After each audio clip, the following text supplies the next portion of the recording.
Hey guys, me and Matt are here to review the second episode of Dark Side the Ring, the Montreal Screwjob. So we're gonna discuss that and what it was about, and then rate it out of 10. So, yeah, we watched it an hour or two ago, and it was not a bad documentary. It was all right, wasn't it? Pretty good. So it had people like Brett, Jim Cornette, Vince Russo. Two of the most annoying people on planet. Yeah, I can't listen to them for 10 minutes. Fuck those. No. Especially Jim Cornette, he just gives me a massive headache. So, and Vince Russo to me. Yeah. Ooh. And Russo, he's just annoying. He's a prick. I don't even think he likes wrestling. He always disses it, constantly. And he won't go to his booking either. He was awful. Yeah. The only thing he was good at is in the WWF and everywhere else, he did have something for all the wrestlers to do. I think that's good. But then he went to WCW. But he's creative, yeah. But he's creative in booking ain't very good. No. Wasn't he the one who made, like, fucking... David Arquette. Match? Yeah. David Arquette champion. And he booked himself to be world champion. Of course he did. Yeah. So, yeah, so this documentary is about the Montreal Screwjob and and also other people in it. Kevin Nash was in it, wasn't he? Or Scott Hall. Scott Hall, Kevin Nash. Oh, Kevin Nash wasn't in it, was he? No, Scott Hall was. And God rest him. yeah, he was a legend. And who else was in it? Bruce Pritchard. Yeah, he was in it. You saw Vince, but JR? he wasn't speaking it. No, he wasn't. He wasn't in it, was he? No. And Brett was obviously the older version. Jim Neidhart, I think he wasn't. was They it? showed him, but he wasn't in it. They No. just showed like an old how he was in the family. Yeah. And then so they talked about the lead up to the Montreal Screwjob. So To WWE those who don't know about the Montreal Screwjob. yeah, to people who don't know about the Screwjob, how it became to be is and we get to this towards the end, is basically WWE were having financial issues and they couldn't afford Bret Hart's contract to what Bret wanted. So Vince told him, look, we're having financial issues, I can't afford to pay you what you want. And then he said, I'm giving you permission. If you want to talk to WCW and see what they'll offer you, go ahead. So he did. They agreed on a deal. And they both agreed for him to leave after Survivor Series. But the only problem is... He was champion. Yeah. So this is where the issue became a problem. So really, WWE put themselves in this problem because a sticky situation. they could have got him to drop the title before, and then they wouldn't have, none of that would have happened. I think it's more Sean. Yeah, it was him, but I mean, WWE didn't have to but him. They could have, say, made Taker the champion. Yeah. Then Sean beat Taker at Survivor Series. Yeah. So Brett could have dropped it to Austin or Taker, which Brett did want to do, but WWE didn't want him to do that. And then the Montreal would never have happened. And then none of that would have happened. No.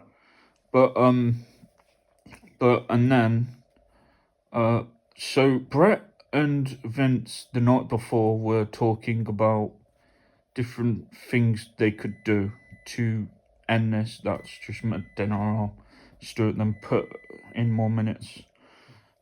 We're trying to get this done under 15 minutes, I think. It won't be too long.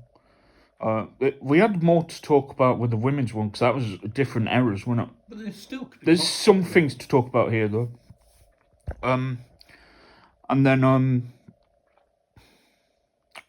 trying to think what bit I'm on. Well, you're just describing what the Montreal Screwjob was, but basically, in a nutshell... Yeah. So basically, Sean said to him one time he wouldn't put him over.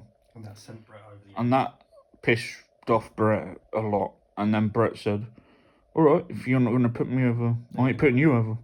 And then that became the problem. He didn't want to lose to Brett and to Sean, sorry. And also, it was in his city, his country. In Montreal, Quebec, Canada. So the night before, this is what I was going to say, is they were talking about finishes to do. So Bruce Pritchard said, didn't he, the original plan was for the Hart Foundation to run out, have a DQ, And stop the match. and stop the match, and then the match ends. And then Brett was going to relinquish the championship on Monday Night Raw. That was their plan. Yeah. But what ended up happening is... That wasn't Vince's plan. No. I think why Vince did it, he thought... We said this yesterday in the last review. Check it out if you ain't. That he was mainly worried that his property was going to be chucked in the bin and disrespected. Like Medusa did to the WWF Women's Championship. Yeah. So, I don't think Brett would have done it, though. No, Eric would have tried to get him to, though. But I don't think he would. No. And then, and so basically what happened is, the only people that knew, probably Triple H knew. Yeah. And the Triple referee, H. Vince, and I think, what's his name? Someone in the back. Not Pat Patterson, the other one. I forgot his name. Yeah, I can't remember his name. It's not Vince Russo. It's not Vince Russo. No. It's the other guy. I can't remember his name. Jim Cornette. Jim It was someone. Yeah, it was Jim Cornette. I think so. Yeah, he did. And then basically they all of them agreed. One of them suggested, and they also said this. Obviously, someone suggested the finish, but everyone's trying to claim I said this, I said that, didn't Yes, Jim Cornette did say it because he actually gave him the idea. Yeah, but Vince said he said it, and everyone else is saying they said it.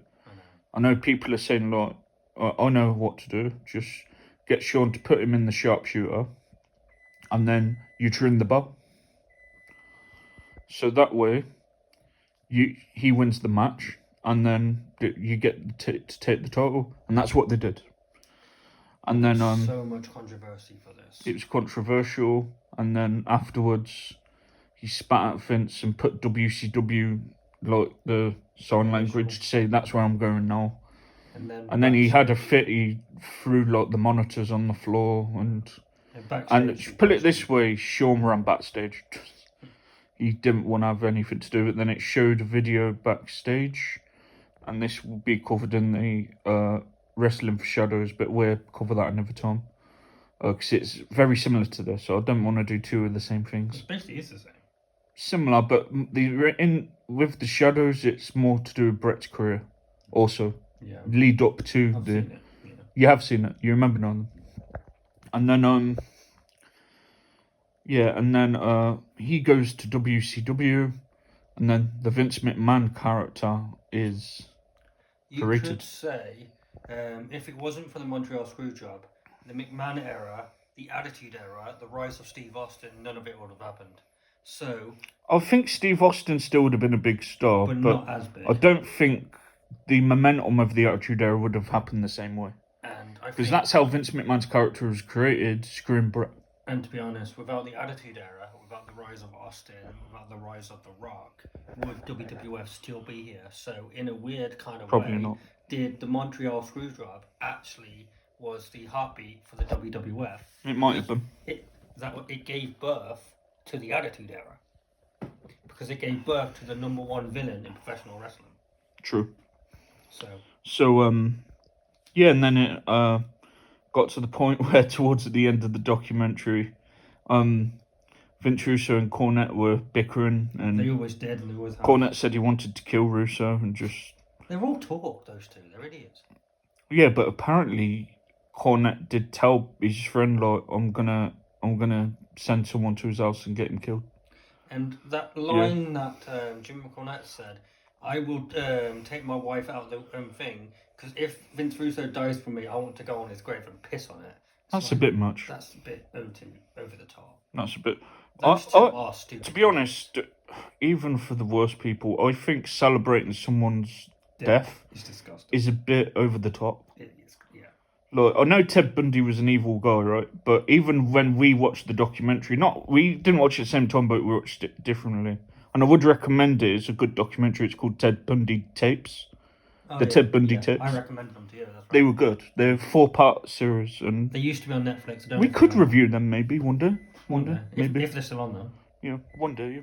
And then but at the moment we do wrestling stuff. But to do with him, when he got the death penalty, everyone was coming out with signs like saying burn Bundy burn, and I get it. He killed a lot of people. He did really bad can things. sort of see it, but I can, but at the same time, people don't think of what other family members will think, or but I think in that situation it could be different. Cause I don't see why people celebrate over people's death, I think the only way I especially could if see there's it- no connection to the person. I think the only way I could see it if that person killed my family member, You'd be happy they're I gone, would be happy. and then it's a sense of you can move on. You can sense of relief. Yeah, And, I then- suppose. So for family members that are victims, I could understand them celebrating. That makes Yeah. sense. No, I mean the people But the who random he did strangers- nothing to, Yeah. and then they're saying like burn Bundy, burn, rot in hell, I could see it from two ways. and then I think some of them are doing it for attention. Some of them Some. could, and some of them could actually be like, we got this murderer off the street, we're all safe. So I understand I that. could understand it from that regard, but we're going nowhere near. But celebrating someone's death, I just think it's a bit weird. Like Jim Cornette would want to do to Vince Russo. I just think I've always thought it was weird. It is a bit over the top. But Yeah. they are fucking over the top. Yeah, but back to that, and then it mainly ended like that, and then Brett was in WCW for a couple of years, got his head kicked off by Goldberg, and then retired. And I will say, his WCW run, you could tell he was not investing at all. And his very first act in WCW was a fucking special guest referee. It was a bit of both, though, because I have heard Brett's one of those who don't go to creative and say, shall we do this, shall we do that? He's one of the people who... He'd ask Vince, this is from what I hear of people who's worked with him on the interviews and that, and apparently he's one of those people where he'd ask Vince, who do you want me to work with, how long, and then he'd just wrestle. But he don't really have creative ideas. Well, he did, because he said it. He wanted creative control of his last run. Month, yeah. Because he actually wanted full control. So he actually did have a bit of creative control. I suppose. And he said it in that documentary.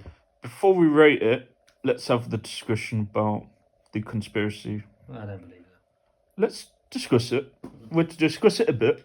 So, also, Scott Hall and other people said, don't they, that they think that it's a work, didn't they?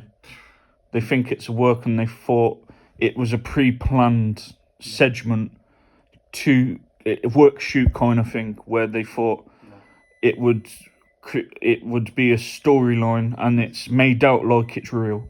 That keeps going on. Yeah, I'll sort it out when we finish.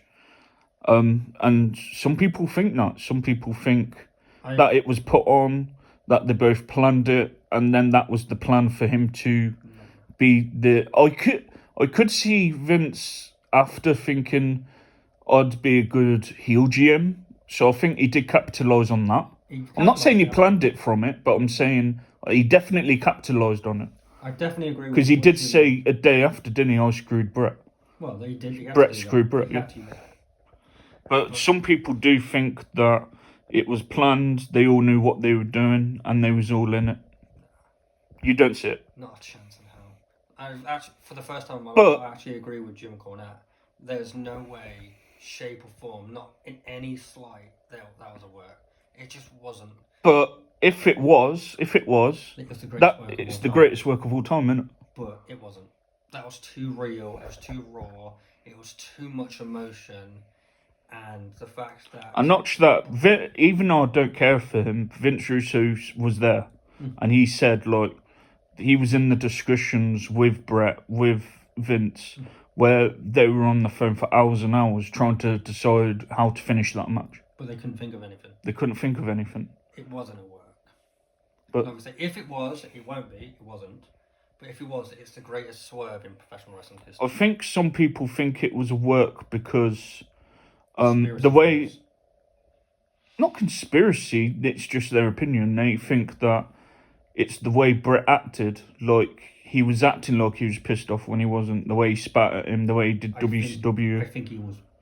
They think he was going along with the story of him being screwed. They don't think he was meaning it. He had nothing to gain because he was already out. So what would Bret Hart have to gain about that? If he was staying and it came for a storyline, then fine. But he didn't come back to WWE again until he was basically an old man.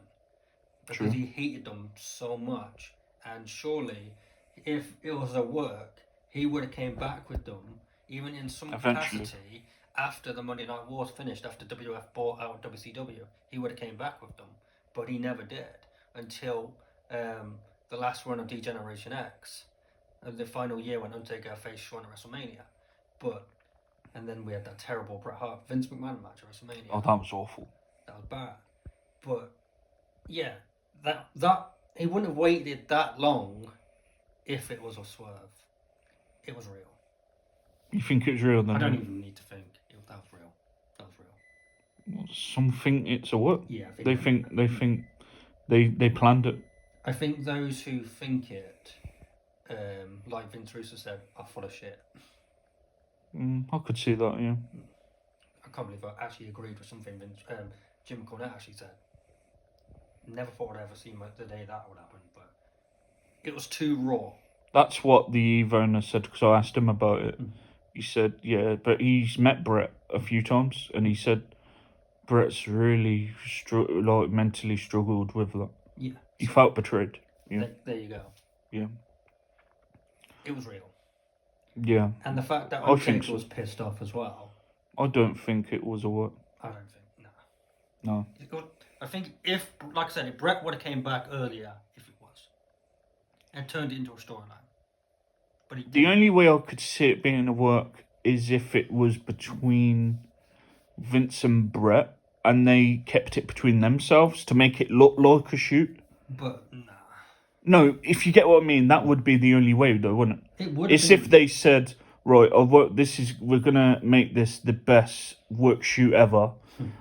I'm gonna get him to screw you. You go mad. You spit on me, and then you smash the monitors, and then you say WCW, and then in the back area, Bret punched the shit out of him. True. And you saw on Raw, he had the biggest black eye ever. And obviously Vince had to capitalize on it because it happened, so he had to talk about it. But he had a big shiner. But no, that's what people's argument is. What if it's between them two, but they're making it out to people it's a shoot? No. Do you see where they're coming from, though? No, in the sense of, no, I mean that would be the way to do it, wouldn't it? If it was between them two, and then they just make out it's a shoot. I think they were too far-fetched. Yeah, and he got stressed about it. If it was a work, he wouldn't have got stressed about it. He got proper ill from it. Yeah. So nah. And he wouldn't have punched him after. Undertaker stopped him after the second one. Yeah. He said, "I'll let you punch him once," because Undertaker actually did say this. "I'll let you punch him once, but that's it. Into the ground, you leave." Yeah. And he did. And there was a lot of people that wanted to quit as well, but they were too tied to the contract, like Owen Hart. And that's another thing, unfortunately. Bret, while in WCW, had to realise the fact of Owen Hart dying. And it wasn't actually that long after, to be honest. November 97. He died in May 99. So that's a year and a half later. So, and Bret was in WCW, knowing he couldn't do anything about it, and he had to find out that his brother died. And here's a question for everyone: should Owen Hart be allowed in the WWE Hall of Fame? He should be, but Martha won't let it. Because she finds WWE responsible for why he's dead. Well, they were. Yeah. But I think enough time has passed. We will cover the Owen Hart documentary. I think enough time has passed. I think the ownership has changed. Owen should be in the Hall of Fame. And Bret actually wants him in the Hall of Fame too. Yeah. So, it was an interesting documentary. It's one of the biggest moments in wrestling history. Yeah. And, it was pretty interesting. So, we'll rate it out of 10 now, and then we'll end it. And hope you enjoyed the video. So, I'd rate this a 7 out of 10. I thought it was good. Pretty good. It was interesting.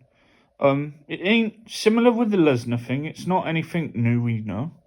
We knew everything, really. Yeah, we did know. But it was a good, still a good interesting story they told. Lesnar's one was boring. Yeah. This one was actually Interesting, and it had different people in it It was talking. wrestling history. This was wrestling history. Yeah. So I'd give it a 7 out of 10. I think it was more interesting than the Randy Savage documentary. Oh yeah. Yeah. Like I said, this is wrestling history, so definitely. So what would you give it out of 10? I'll probably give it a 7 because, like I say, 7. it's wrestling. Everyone knows it. Anyone who knows wrestling knows Montreal Screwjob. Probably the next one we do is the Von Erich ones. Matt said he don't mind the sound of that one.